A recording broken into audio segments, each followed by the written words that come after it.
Well, hey, good morning to you. We are out on the beach here at the ocean. It's very windy. Storm is coming in. But this is where God has me. It's where He has me preaching to me in this moment as we go through the book of Matthew, because we're going through the book of Matthew verse by verse, because the church is ignorant to the teachings of Jesus Christ. And we see that in what they do, not necessarily what they say the right things, but in what they do. So as we go through this book, it is very important that you understand that we are the stewards of the Christian faith until Christ returns. And we're at that moment in time where Jesus is beginning to teach the multitudes, what a lot of people refer to as the beatitudes. And this is Jesus' first teaching. And it's very important that we understand that, as he went about teaching in the synagogues, it drew so much attention that now he's teaching to the multitudes. And what he has to say goes on for 3 chapters.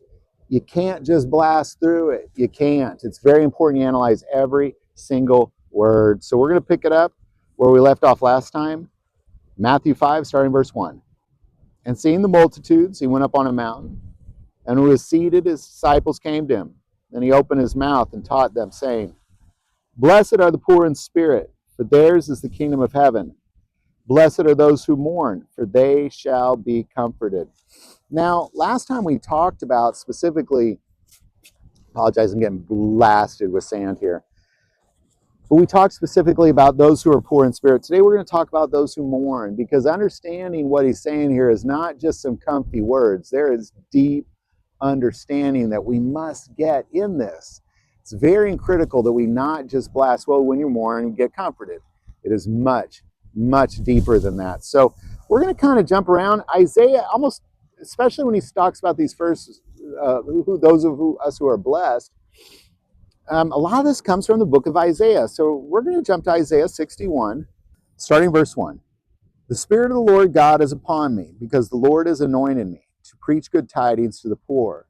He has sent me to heal the brokenhearted, to proclaim the liberty to the captives, and the opening of the prison to those who are bound, to proclaim the acceptable year of the Lord, and the day of vengeance of our God, to comfort all who mourn, to console those who mourn in Zion, to give them beauty for ashes, the oil of joy for mourning, the garment of praise for the spirit of heaviness, that they may be called trees of righteousness, the planting of the Lord, that he may be glorified.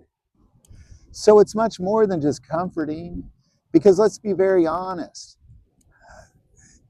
Many of us can comfort each other when we mourn as best we can with our flowery words or a kind gesture or a warm hand. But this is much different.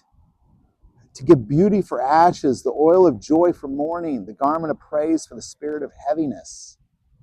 They may be called trees of righteousness, the planting of the Lord, that he may be glorified. There's a purpose to this moment of mourning for the righteous. If we go to Isaiah 25:8, he will swallow up death forever, and Lord God will wipe away tears from all faces. The rebuke of his people he will take away from the earth, for the Lord has spoken. Ecclesiastes 7:2 tells us it is better to go to the house of mourning than to go to the house of feasting, for that is the end of all men, and the living will take it to heart. 1 Thessalonians 4:13 tells us, But I do not want you to be ignorant, brethren, concerning those who have fallen asleep, lest you have sorrow as others who have no hope. For if we believe that Jesus died and rose again, even so God will bring with him those who sleep in Jesus. So there's this promise that we all have, that when we lose somebody that we love, that it's not the end.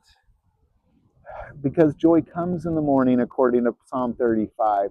When we are risen from the dead, or we are taken up in that moment, if you happen to be alive here when Jesus comes back, you will be with those who have fallen asleep or those who have died. So it's very important that we understand that this isn't just a clever word. It's not just comforting those who mourn. It's having the comfort of knowing that you will be with them again. Blessed are those who mourn, for they shall be comforted. It's not just about being comforted when you're mourning the loss of a loved one. It's about having the knowledge that you will see them again. It's about having the knowledge that you will never be separated from God, nor will they, and you will be together again. That's what it's about. That's the comfort in it all.